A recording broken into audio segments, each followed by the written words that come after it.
Now, is the all-singing, all-dancing new 1250 RS from BMW delivering the best of both worlds, sports and touring, or is it indeed mastering none? In fact, can the fancy tech and beefed up donk bunged into this purposeful fairing take it up to the brand's biggest seller by the length of an autobahn, the Galanda Stresser? That's GS for we locals. Okay, so the GS has all the Paris-Dakar appeal, but I reckon 70% of GS buyers would be far better off on this beastie. It's faster, it's more nimble, it's lower. Sense versus ego. Which do you reckon will win? Let's find out.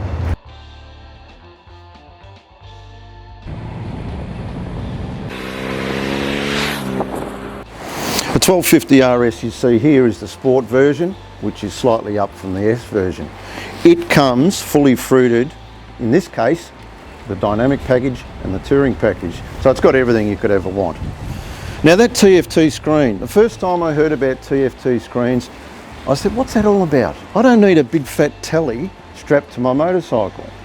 Well, I've got old man eyes. Normal LED screens we have now, I can't see them. This one's full colour, nice and big, and I use it all the time. In fact, if they could teach it to cook, there would be a log jam at divorce lawyer courts across the globe. BMW's gone for a conventional setup in the front end of the RS, 45mm forks. The telly lever hasn't been employed on this line of bikes, but one thing I did notice, hidden up inside there is a steering damper.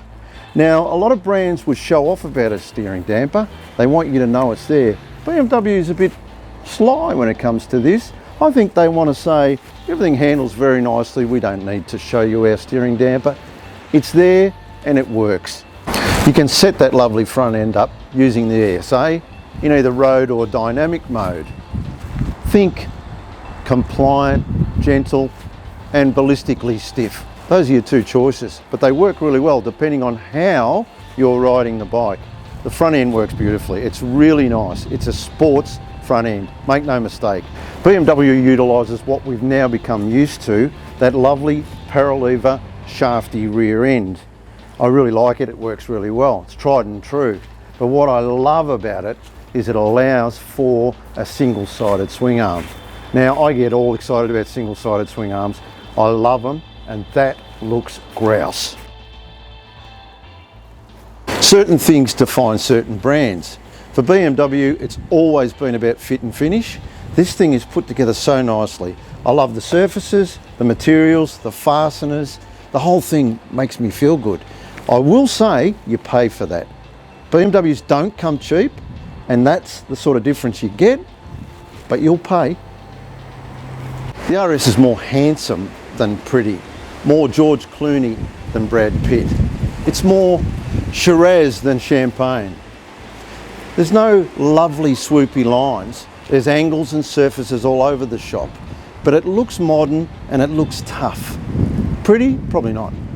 The designers in Munich must have a direct hotline to the ergonomic gods, because the seating position on this bike is incredible. And in fact, I reckon it defies physics. How it can be so comfy yet so sporty. Mind you, they spend hundreds and hundreds of hours on it, so they've got it right. Suits a bloke like me, not huge, not tiny. With that prodigious grunt, the shifter's not ideal. It's a little bit lumpy, particularly on the downshift. I think that's got to do with all that torque. It takes a bit of getting used to, actually. Our test unit came fitted with the Akrapovic pipe. Pretty expensive, doesn't do a lot. Looks good though, and if you're going to go the schmicky, why not go the whole hog?